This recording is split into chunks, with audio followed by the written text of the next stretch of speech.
Okay? Go back to your mother's pussy. 그저 단순한 임금 인상 요구일까요? 아니면 대기업 철수를 부른 결정적 한마디였을까요? 최근 태국의 한국 공장들에서 믿기 힘든 일이 벌어졌습니다. 현지 직원들의 거센 요구에 본사는 공장 철수라는 극단적 결정을 내렸고, 이에 태국 국무총리까지 나서 철수를 철회해달라고 요청하는 사태로까지 번졌습니다. 공장 앞에서는 대규모 시위가 이어지고 있고 태국 언론과 시민들도 충격에 빠졌는데요. 누군가는 이제 이렇게 묻고 있습니다. 이제부터 기업의 약속과 현실, 그 사이에서 벌어진 진실을 함께 들여다보시죠. 태국 나타폰 씨의 사연입니다. 안녕하세요. 저는 나타폰이라고 합니다. 삼성전자 태국 공장의 기술자이죠. 처음 삼성이 우리 지역에 공장을 짓는다는 소식을 들었을 때 마음이 설렜어요. 대학에서 전자공학을 전공했지만 좋은 일자리를 찾기 어려웠던 상황이었거든요. 그런 우리 마을에 이런 유명한 삼성의 진출은 저와 같은 지역 젊은이들에게 희망이었죠. 공장이 문을 연 첫날, 새하얀 공장 건물은 마치 우리 지역의 미래를 상징하는 듯했어요. 마을 주민들은 환영 현수막을 들고 모였고 지역 정부 관계자들도 참석했습니다. 삼성의 한국 임원들이 태국어로 인사말을 건넸을 때 모두가 환호성을 질렀죠. 여러분의 마을에 오게 되어 영광입니다. 우리는 함께 성장하고 번영할 것입니다.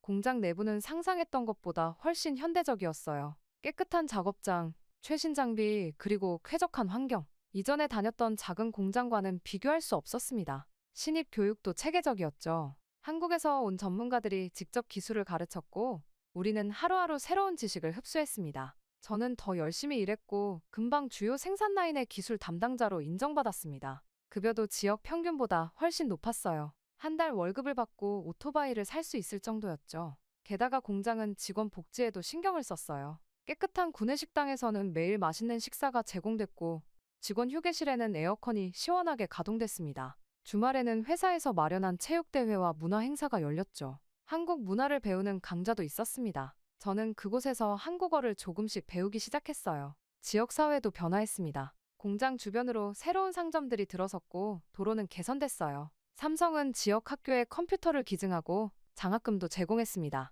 주말마다 직원들이 자원봉사를 나가는 모습은 마을 사람들에게 깊은 인상을 남겼죠. 공장장인 김 부장님은 항상 직접 봉사활동에 참여하셨어요. 동료들과의 관계도 좋았습니다. 우리는 이를 통해 가까워졌고 퇴근 후엔 종종 맥주를 마시며 미래를 이야기했어요. 특히 친구 아난과는 더 가까워졌습니다. 아난은 근처 LG 공장에서 일했죠. 우리는 서로의 회사 이야기를 나누며 한국 기업들이 가져온 변화에 감사했습니다. 하지만 행복했던 시간은 너무 빨리 지나갔습니다. 공장이 본격적으로 가동된 지 약 1년 후 변화의 조짐이 나타나기 시작했어요. 휴게실에서 오가는 대화, 속작은 불만, 식당에서 길어지는 대기 시간에 대한 투덜거림, 그리고 주차장이 비좁다는 푸념이 들리기 시작했죠.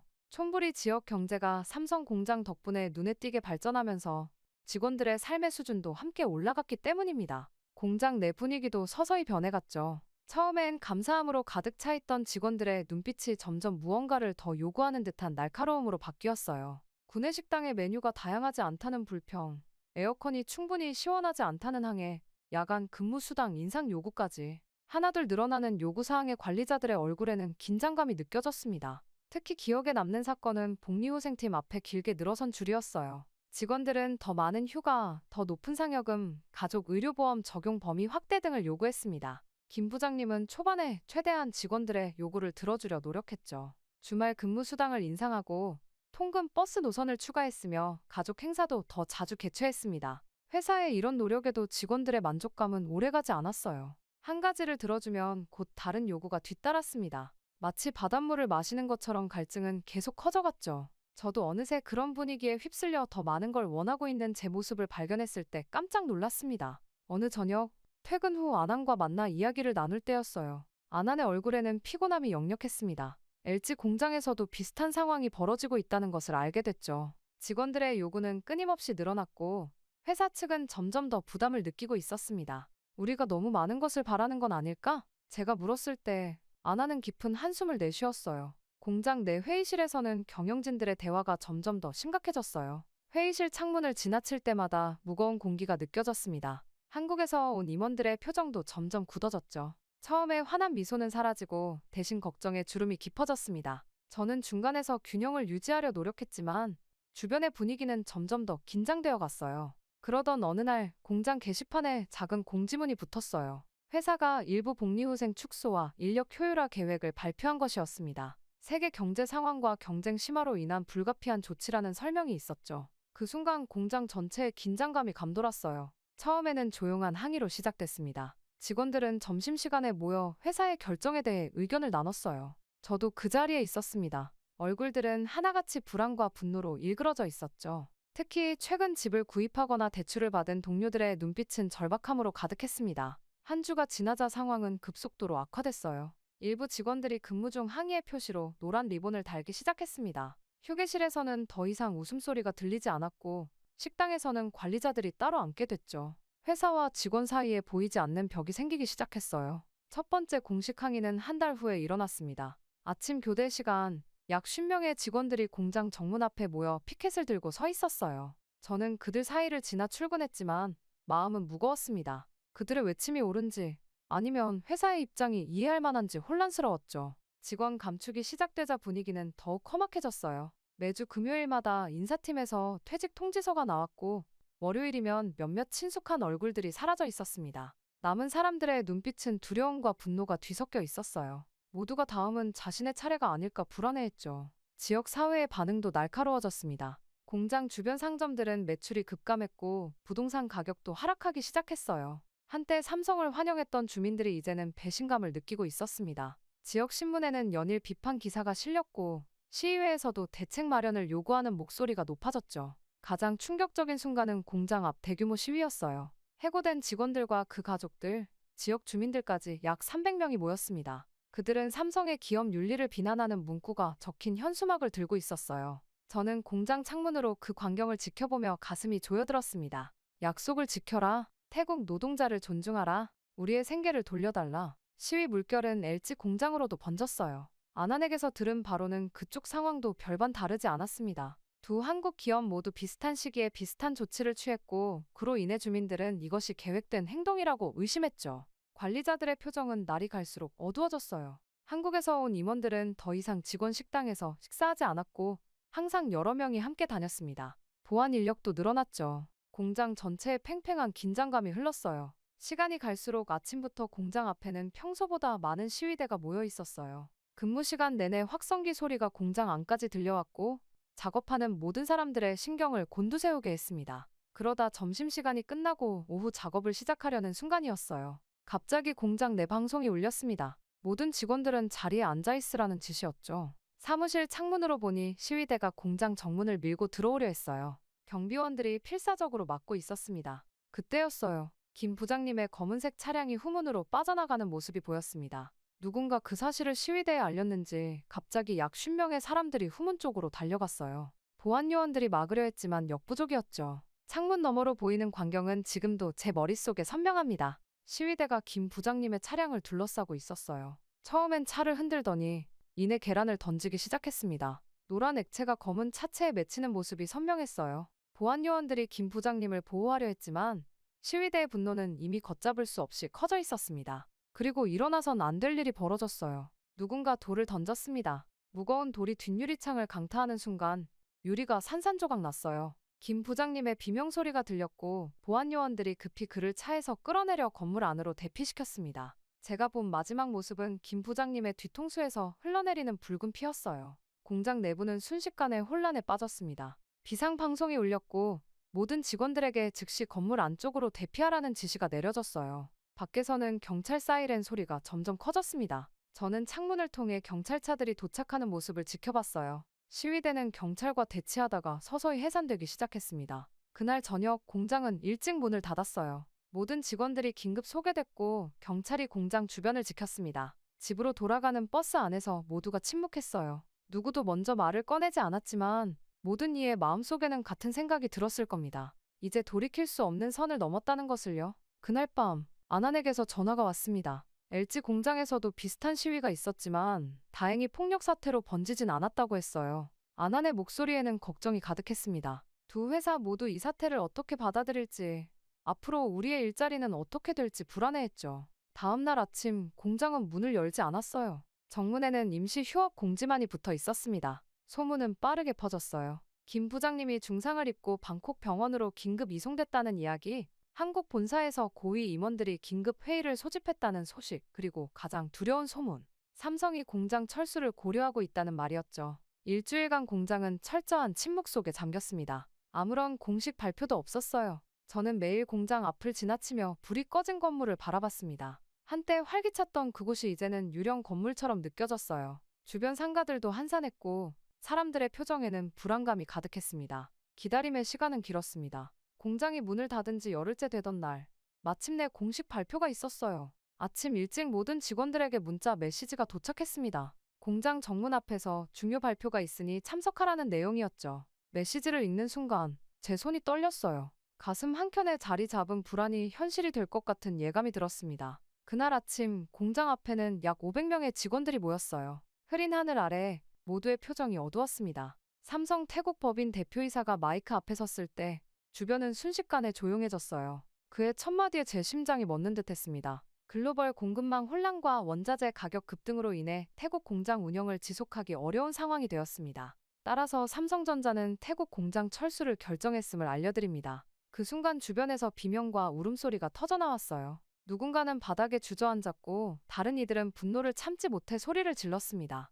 저는 그 자리에 얼어붙은 채로 서 있었어요. 몇 년간 쌓아온 제 인생의 기반이 한순간에 사라진다는 현실을 받아들일 수 없었습니다. 발표는 계속됐어요. 하지만 그 어떤 말도 직원들의 상처를 달래지 못했어요. 발표가 끝나자마자 일부 직원들은 분노에 차 경계선을 넘어 항의하려 했고 보안 요원들이 이를 막았습니다. 집으로 돌아가는 길, 핸드폰이 울렸어요. 아난이었습니다. 그의 목소리는 평소와 달리 떨렸어요.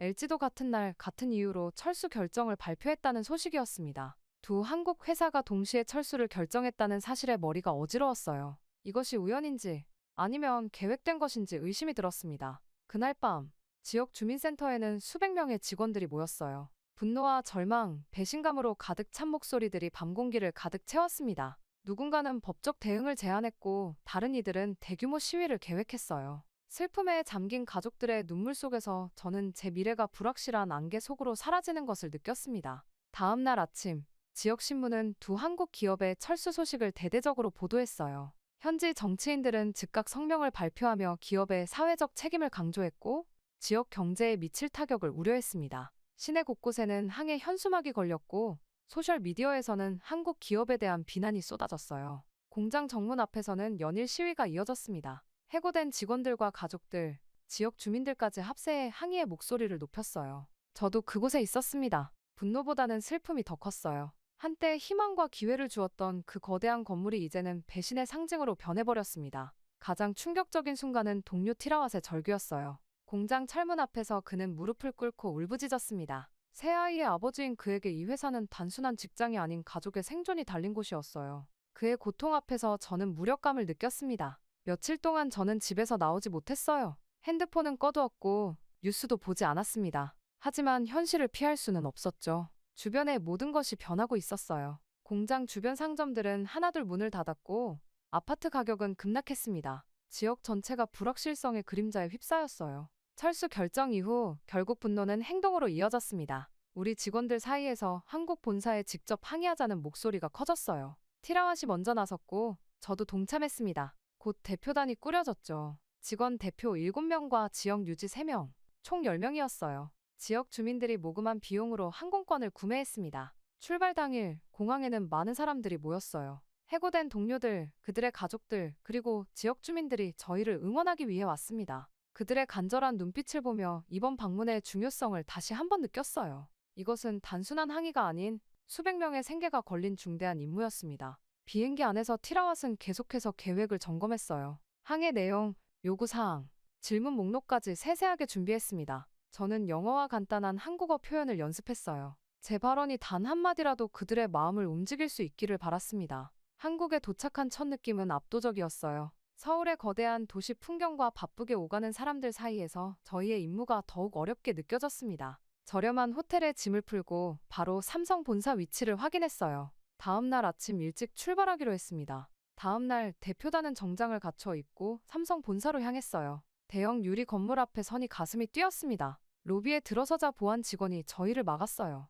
예약 없이는 면담이 불가능하다는 설명이었습니다. 티라왓은 준비해온 문서를 보여주며 저희의 상황을 설명했어요. 한참의 논쟁 끝에 홍보팀 직원이 내려와 저희를 맞이했습니다. 작은 회의실로 안내받았어요. 30분을 기다린 후 3명의 임원이 들어왔습니다. 그들의 표정은 경직되어 있었어요. 티라왓이 먼저 발언했습니다. 그는 철수 결정이 태국 직원들과 지역 사회에 미치는 파괴적인 영향에 대해 강력하게 항의했어요. 통역사가 그의 말을 전달했지만 임원들의 표정은 변하지 않았습니다. 제 차례가 왔어요. 떨리는 목소리로 태국 공장에서의 저희 5년 경험을 이야기했습니다. 처음에는 희망과 기쁨으로 가득했던 일터가 어떻게 갑작스럽게 무너졌는지, 그리고 그 결정이 얼마나 많은 가정을 파괴하고 있는지 설명했어요. 마지막으로 공장 철수 결정의 재고를 강력히 요청했습니다. 대표단 모두가 차례로 발언했어요. 각자의 분노와 실망, 그리고 간절한 호소를 담았습니다. 회사가 처음 태국에 왔을 때 했던 약속들, 직원들이 보여준 충성심, 그리고 철수가 가져올 지역사회의 붕괴에 대해 열정적으로 이야기했어요.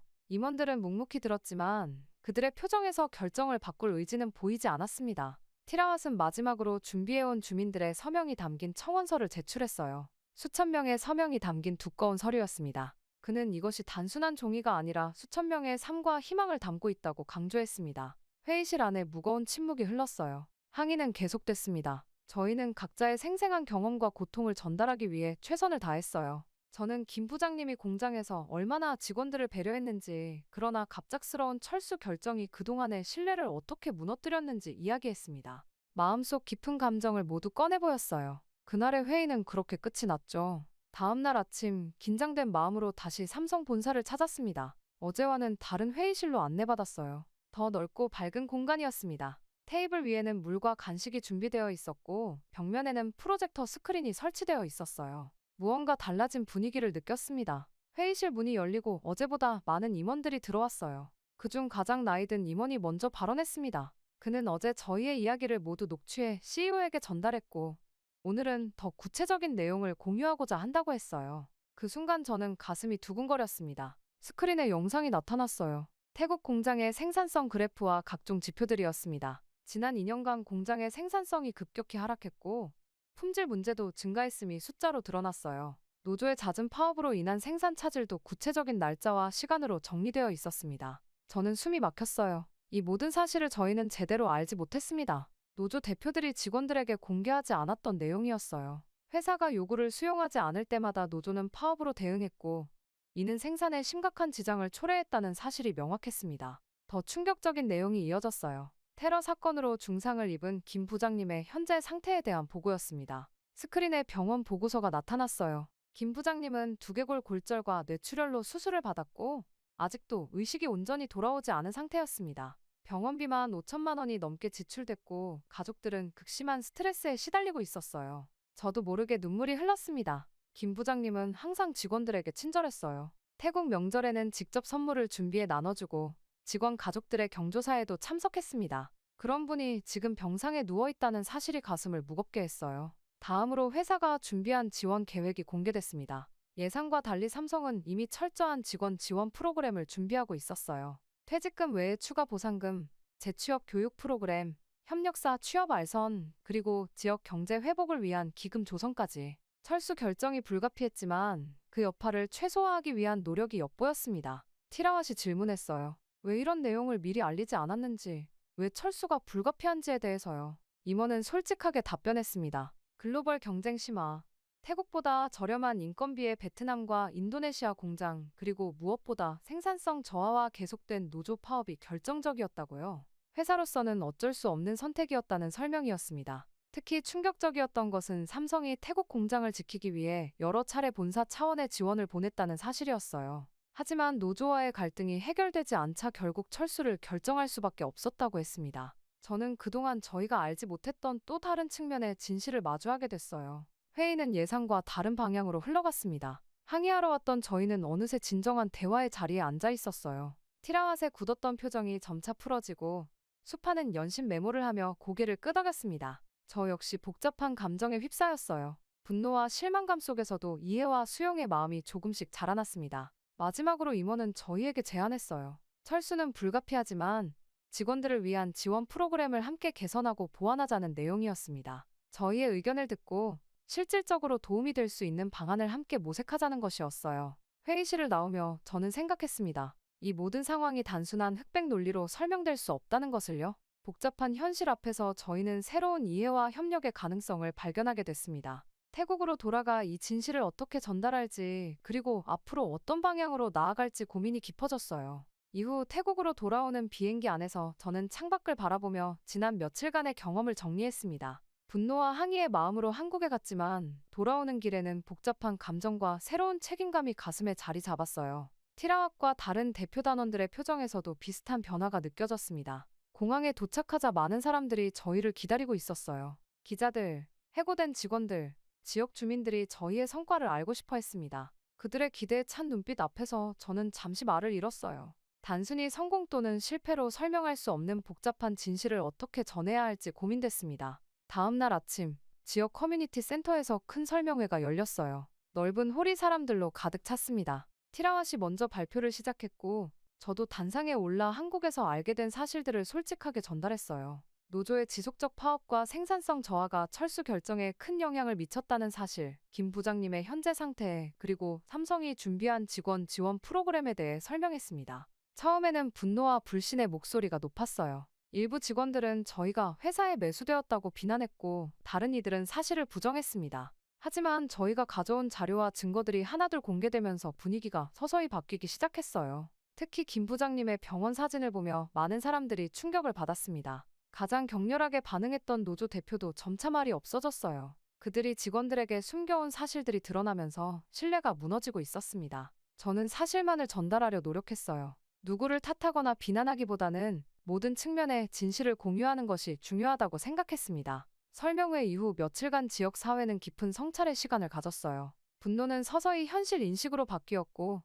직원들은 이제 어떻게 하면 최선의 보상을 받고 미래를 준비할 수 있을지에 관심을 기울이기 시작했습니다. 저는 티라왁과 함께 삼성과의 협상팀을 구성했어요. 직원들의 실질적인 필요에 맞는 지원 프로그램을 발전시키기 위해서였습니다. 한국 본사와의 협력은 생각보다 순조로웠어요. 그들은 저희의 제안을 많이 수용했고, 직원 재취업 프로그램, 금융 지원, 창업 교육 등 다양한 방안을 확대했습니다. 특히 지역 경제 회복을 위한 기금이 크게 증액됐어요. 저희는 이 과정에서 진정한 파트너십이 무엇인지 경험했습니다. 가장 감동적인 순간은 김 부장님의 회복 소식이었어요. 2달간의 치료 끝에 그는 의식을 완전히 되찾았고, 화상 통화로 저희와 연결됐습니다. 그의 얼굴은 여전히 상처로 가득했지만 미소는 따뜻했어요. 그는 태국 직원들에 대한 걱정과 애정을 표현했고, 저희는 진심 어린 사과와 감사를 전했습니다. 저는 점차 새로운 역할을 맡게 됐어요. 한국 기업과 태국 지역 사회 간의 가교 역할이었습니다. 제 경험과 한국에서 배운 언어 능력이 이제 큰 자산이 됐어요. 다른 한국 기업들과 협력하여 지역 개발 프로젝트를 추진하고 문화 교류 프로그램을 운영하는 일에 참여했습니다. 아난도 비슷한 경험을 했어요. LG 공장 역시 비슷한 상황이었고, 우리 두 사람은 자주 만나 경험을 나누었습니다. 공장은 떠났지만 한국과 태국 사이에 새로운 이해와 협력의 문이 열린 것 같았어요. 오늘날 촌부리는 변화했습니다. 삼성과 LG 공장은 없지만 그 자리에 새로운 기업들이 들어섰어요. 많은 전 직원들이 새 일자리를 찾았고, 일부는 직접 사업을 시작했습니다. 저 역시 한국 기업과 협력하는 컨설팅 회사를 설립했어요. 과거의 어려운 경험이 오히려 새로운 기회로 변모한 것입니다. 돌이켜보면 그 모든 과정이 성장의 여정이었습니다. 분노와 오해에서 시작해 이해와 협력으로 나아간 여정이었어요. 때로는 가장 큰 위기가 가장 값진 배움의 순간이 되기도 합니다. 저희의 이야기가 국경을 넘어선 진정한 이해와 소통의 중요성을 보여주는 작은 증거가 되길 바랍니다.